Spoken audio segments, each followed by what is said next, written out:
What's going on, guys? Welcome back to another Uriel NBA video, and in today's video I'm going to be talking about the Bulls and their really weird and inconsistent season. As you all already know, they're not as bad as they used to be in previous years. They have gotten better. Zach LaVine has gotten better.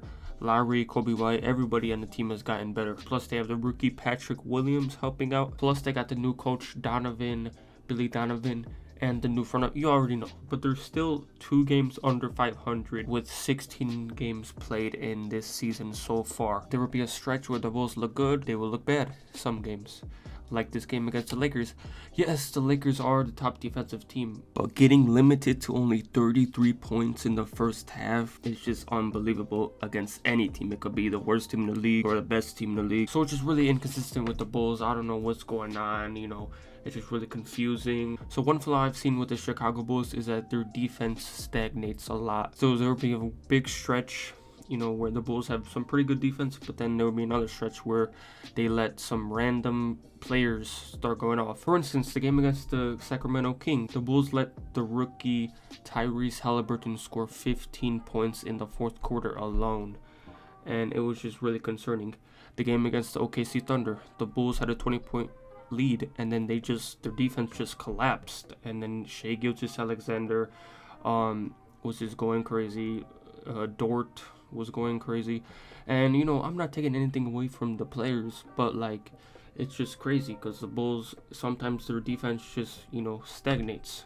For instance, in this game, the Bulls, Anthony Davis is an all-star caliber player, all NBA caliber player, but he just went crazy and scored 37 points. It was just as if the Bulls didn't play defense against him. Obviously, some of that had to go with, Wendell Carter wasn't playing. He was out because of an injury, and obviously, Wendell Carter is one of our main defenders, especially in the paint. So, Wendell probably would have, been matched up with Anthony Davis, and then maybe if Anthony Davis gets matched up with Wendell Carter, he doesn't have 37 points in this game. Players such as Daniel Gafford, Lauri Markkanen, Thaddeus Young, Daniel Gafford, and all the other players in the paint, they just need to get better on the defensive end when it comes to playing, because if we make it to the playoffs, we're going to be matching up against some of the best players in the league, and if we can't at least slow them down, then we're obviously not going to be winning much games. Another problem I've seen with this Bulls team is that sometimes Zach LaVine and Kobe White, which are supposed to be our main playmakers, sometimes they get a little indecisive. Sometimes they don't know what to do with the ball because they're mainly scorers, and so sometimes they'll have guys like Lauri Markkanen or Garrett Temple, Otto Porter cutting to the paint. Kobe White will just not see them. So yeah, I think this team can be good. They've shown flashes of becoming good. As of right now, they're still mediocre at best as a team, but I think they can get better. But hear me out. This might be a blessing in disguise. Obviously, everyone wants to see the Bulls win and become the first seed, second seed, but let's just be real. The Bulls are not realistically a finals caliber team, a championship caliber team as of right now. So this might be a blessing in disguise. Obviously, the Bulls, at best, they're getting the 6th seed. At worst, they're probably going to be 11th seed, somewhere around there. So I think this might be a blessing in disguise. Let's say they finish at the 9th or 10th seed. Then the Bulls are going to get a decent pick in the draft that they could flip to trade for a star caliber player. Or they've traded a couple players plus the pick to get a superstar caliber player. Or they keep that pick, get a decent rookie, and they get some good players in the offseason. The one thing in free agency, the one thing though is I don't know how good the Bulls are going to be in free agency.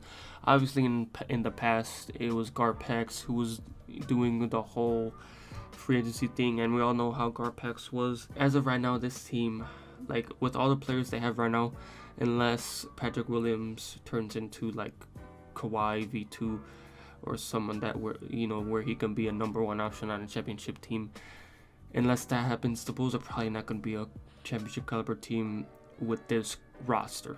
So I think they're going to either have to go crazy in free agency or make a trade, because they need a superstar caliber player. They can't just have Zach LaVine as their best player. Zach LaVine is really good, but he's not a superstar caliber player. He's not a player that can lead a team to the finals, who can be a number 1 option to the finals.